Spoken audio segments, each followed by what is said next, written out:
हाल ही में एग्जामपुर के दो क्यूट डॉगीज सिंघम और सिंघमा को सर के ऑफिस से ले जाया गया। पशुओं पर की गई क्रूरता के आधार पर ही उन दोनों डॉगीज को ले जाया गया। ये जो पूरा घटना हुआ उसके अंतर्गत सर ने अपनी पूरी एक वीडियो बनाई। ये लॉफुल था या नहीं था, या पशुओं के लिए जो एक्ट बनाया गया है एनिमल एक्ट वो क्या कहता है, आज हम इसी पे चर्चा करेंगे।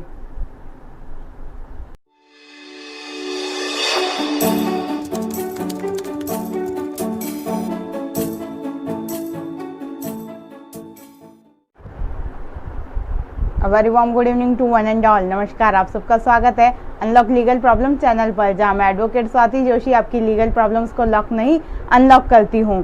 आज हम बात करेंगे पशुओं के ऊपर होने वाले क्रूरता के अधिनियम के अंतर्गत, अर्थात पशुओं पर जो क्रूरता की जाती है उसके लिए भारत सरकार द्वारा जो अधिनियम बनाया गया है उसके ऊपर आज हम चर्चा करेंगे। तो पशुओं के प्रति क्रूरता अधिनियम 1960 का है। इस अधिनियम के अंतर्गत पशुओं पर होने वाली क्रूरता को, पशु को और पशुओं से संबंधित स्वामी को और सभी की डेफिनेशंस दी गई है। किसको क्रूरता के अंतर्गत माना जाएगा यह बताया गया है। क्रूरता होने पर क्या प्रक्रिया होगी और क्या प्रोसेस होगा, किस तरीके से उनकी इन्फॉर्मेशंस ली जाएगी, इस बारे में पूरी जानकारी दी गई है। तो आज हम इसी अधिनियम पर डिस्कस करेंगे। पशु क्रूरता अधिनियम की धारा 2 के अंतर्गत काफ़ी सारी डेफिनेशंस दी गई है। उसमें से जो डेफिनेशन मोस्ट इंपॉर्टेंट है या जो डेफिनेशंस रेगुलरली यूज़ में आती है उस पर आज हम चर्चा करेंगे। तो सबसे पहले दिया गया है पशु क्या होता है। तो पशु के अंतर्गत वह सभी जीवित प्राणी आते हैं जो कि मनुष्य से भिन्न है, अर्थात मनुष्य के अतिरिक्त सभी जीवित प्राणियों को पशु माना गया है। पशु के अंतर्गत केवल 4 पैर वाले पशुओं को ही नहीं अर्थात पक्षियों को भी इस अधिनियम के अंतर्गत पशु की श्रेणी में ही रखा गया है, अर्थात गाय, भैंस, बकरी और तोता, मैना और बाकी भी जो पशु हम पालते हैं उन सभी को इसमें पशु की श्रेणी में ही रखा गया है। नेक्स्ट है पालतू पशु क्या होते हैं। तो ऐसे पशु जो कि मनुष्य के प्रयोजन में काम आते हैं, अर्थात उनके किसी न किसी यूज में आते हैं। यह पूर्णतः भी हो सकते हैं और अंशतः भी हो सकते हैं। ऐसे पशु जो मनुष्य के प्रयोजनों की पूर्ति करते हैं वह सभी पशु पालतू पशु के अंतर्गत आते हैं, जिन्हें कि सामान्यतः मनुष्यों द्वारा पाला जाता है। स्वामी कौन होता है। तो स्वामी वह होता है जिसके अंडर में वह पशु रह रहा है, अर्थात जिसकी अभिरक्षा के अंतर्गत वह पशु रहता है, वह उसका स्वामी कहलाएगा या ऑनर कहलाएगा। इस अधिनियम की धारा 11 के अंतर्गत बताया गया है कि कौन कौन सा व्यवहार क्रूरता के अंतर्गत आता है और कौन कौन से व्यवहार को क्रूरता नहीं माना जाएगा। अर्थात किसी भी पशु को मारना, पीटना क्रूरता माना जाएगा। उसे अत्यधिक सवारी कराना, अर्थात ऐसे पशु जो सवारी के लिए यूजफुल है, जैसे कि बैल हो गया, ऊंट हो गया, घोड़े हो गए, ऐसे पशु जो सवारी के लिए यूजफुल है उनसे अत्यधिक सवारी कराया जाना क्रूरता के अंतर्गत माना जाएगा। जानबूझकर उन्हें ऐसी औषधियाँ देना जिससे कि उनकी औषधियाँ देना या पदार्थ देना जिससे कि उनकी क्षमता में वृद्धि हो, जैसे कि घोड़ों को अच्छा दौड़ाने के लिए उन्हें इस तरह के इंजेक्शंस देना या गाय को अत्यधिक दूध लेने के लिए उसे इंजेक्शंस देना, यह भी एक तरीके से क्रूरता माना जाएगा।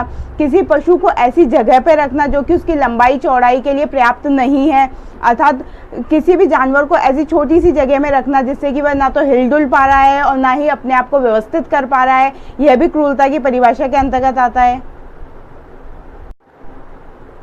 पशुओं को अनुचित या अनावश्यक रूप से एक मोटी चैन से या मोटी जंजीर से बांध करके रखना, जैसा कि आवश्यक ही नहीं है या उनके वजन से भी अधिक वह भारी चैन हो गई है। कुत्तों के लिए एक स्पेशल एक्ट भी, कुत्तों के लिए एक स्पेशल प्रावधान भी जोड़ा गया है। इसके अंतर्गत कुत्तों के स्वामी को ये आवश्यकता है कि वह उस कुत्ते को घुमाने ले जाए और पर्याप्त रूप से उसे व्यायाम कराए जिसके कि उसे आवश्यकता है। उसके अतिरिक्त अपने पालतू पशुओं को पर्याप्त खाना दें, उन्हें पर्याप्त आश्रय की व्यवस्था दें। और इसके अतिरिक्त यदि किसी पशु को कोई संक्रामक रोग हो जाता है और उसके स्वामी द्वारा यदि उस पशु को रोड पे छोड़ दिया जाता है या खुले मार्गों में छोड़ दिया जाता है जिससे कि वह पशु अतिरिक्त या अन्य पशुओं के अंतर्गत वह संक्रामक रोग फैलाए और उसे मरने के लिए छोड़ दिया जाता है, अर्थात उसका इलाज नहीं कराया जाता है पर्याप्त, तो भी इसे पशुओं के प्रति क्रूरता माना जाएगा। बच्चों को यदि पर्याप्त रूप से बीमार होने पर औषधि नहीं दिया जाना भी उनके प्रति क्रूरता माना जाएगा। अपने मनोरंजन के लिए पशुओं को लड़ाना या उनके द्वारा किसी तरह की फाइट करवाना भी क्रूरता के अंतर्गत आता है, जैसे कि वुल्फ फाइट होती है, इसे भी पशुओं के प्रति क्रूरता माना जाता है। यदि पशुओं पर किसी भी तरह की क्रूरता की जाती है तो उसके लिए तलाशी वारंट जारी होता है। इस अधिनियम की धारा 33 के अंतर्गत तलाशी वारंट जारी किया जाता है।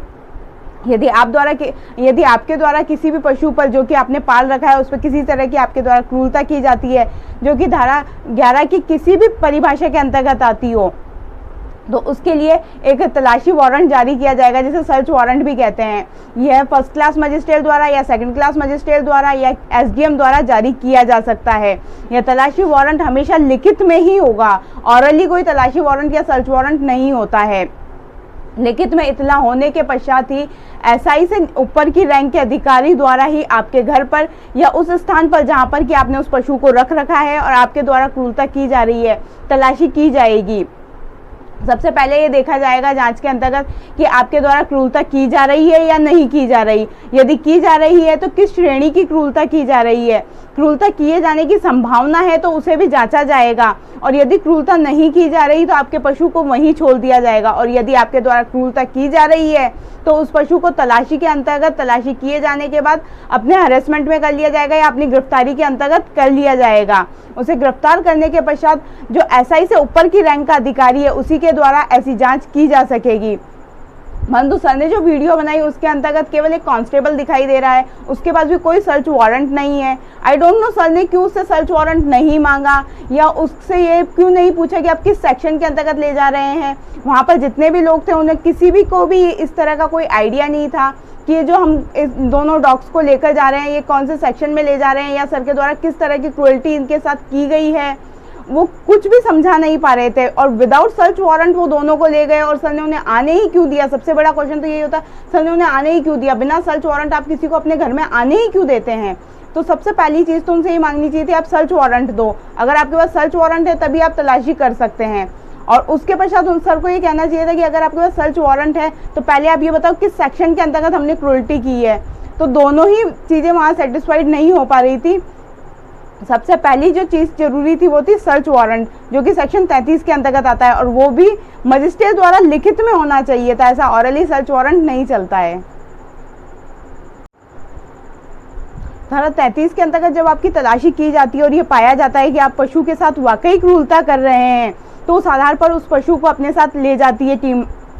जब टीम अपने साथ लेकर जाती है तो धारा 34 के अंतर्गत उसका परीक्षण करवाया जाता है। उस पशु का परीक्षण होता है। उस पशु को सबसे पहले ले जाया जाता है एक मजिस्ट्रेट के पास में, जिस मजिस्ट्रेट द्वारा ये सर्च वारंट जारी किया गया था। जैसे किसी भी इंसान की गिरफ्तारी होती है तो उसे गिरफ्तार होने के बाद 24 घंटे के अंतर्गत, गिरफ्तारी के 24 घंटे के अंतर्गत जब आप गिरफ्तार हो गए हैं वहां से यात्रा का समय काट दिया जाता है। उसके पश्चात 24 घंटे के अंतर्गत उस व्यक्ति को मजिस्ट्रेट के समक्ष प्रस्तुत करना ही होता है। परंतु पशुओं के लिए ऐसा कोई टाइम ड्यूरेशन नहीं दिया हुआ कि आपको 24 घंटे में ही प्रस्तुत करना है, परंतु प्रस्तुत तो करना ही पड़ेगा। तलाशी के बाद तलाशी वारंट जिसने जारी किया है उसके सामने आप उसको पशु को प्रस्तुत करना होगा कि ये पशु है जिसके साथ क्रूरता की जा रही थी और इसे हम अपनी गिरफ्त में करके लेकर आ गए हैं। जब मजिस्ट्रेट के समक्ष में पशु प्रस्तुत कर दिया जाएगा उसके पश्चात उसे पशु अधिकारी को अर्थात पशु का जो चिकित्सा अधिकारी है उसके समक्ष ले जाया जाएगा और उससे उसकी पूरी जांच करवाई जाएगी कि इसके साथ क्रूरता हुई है तो किस लेवल तक की क्रूरता हुई है, वाकई क्रूरता हुई भी है या नहीं। पशु अधिकारी ये बताएगा कि इसका स्वास्थ्य कितना है और कैसा है, उसकी पूरी जांच होगी। उस जांच के पश्चात ही यह वारंट निकाला जाएगा कि आपने उस पर कौन सी क्रूरता की है और कितनी क्रूरता की है या नहीं की है। यदि आप भी किसी पशु को रखते हैं, मैं पहले ही बता चुकी हूँ इस अधिनियम के अंतर्गत पशुओं में पक्षी भी शामिल किए जाएंगे और वह सभी जानवर जिन्हें कि हम पाल सकते हैं तो जो पालतू की श्रेणी में आते हैं वह सभी शामिल किए जाएंगे। तो आप यदि कोई भी पशु पाल करके रखते हैं तो सबसे पहले ज़रूरी है कि आप उसका पूरा ख्याल रखें।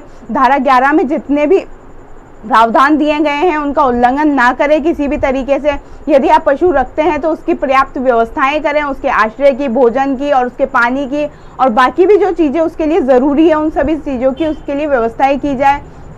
यदि आप ऐसा नहीं करते हैं और पशु के साथ किसी भी तरह की क्रूरता करते हैं तो आपको 3 महीने तक की सज़ा हो सकती है। उसके अतिरिक्त आपके ऊपर जुर्माना लगाया जा सकता है और दोनों भी किया जा सकता है। इसलिए यदि आप अपने साथ किसी भी तरह का पशु पालते हैं तो उसकी पूरी सुरक्षा की व्यवस्थाएं करें। मैंने इस तरह आपको पशु अधिनियम बहुत ही आसान शब्दों में समझाया किस तरीके से जांच होती है वो भी बताया, और किस सेक्शन के अंतर्गत तलाशी की जा सकती है। यदि आपके साथ भी कभी ऐसा होता है कि आपके पशु को कोई ज़बरदस्ती ले जा रहा है, तो आप उसे पहले पूरे सेक्शन समझा सकते हैं कि इस सेक्शन के अंतर्गत आपके पास सर्च वारंट होना चाहिए। यदि आप मेरे पशु को ले जा रहे हैं तो इसके पश्चात इसकी पूरी जाँच करवाइए। जाँच करवाने के पश्चात आप इसको फिर रख सकते हैं, उससे पहले आप मेरे पशु को नहीं रख सकते हैं, और बिना जाँच के तो आप मेरे पशु के हाथ भी नहीं लगा सकते हैं।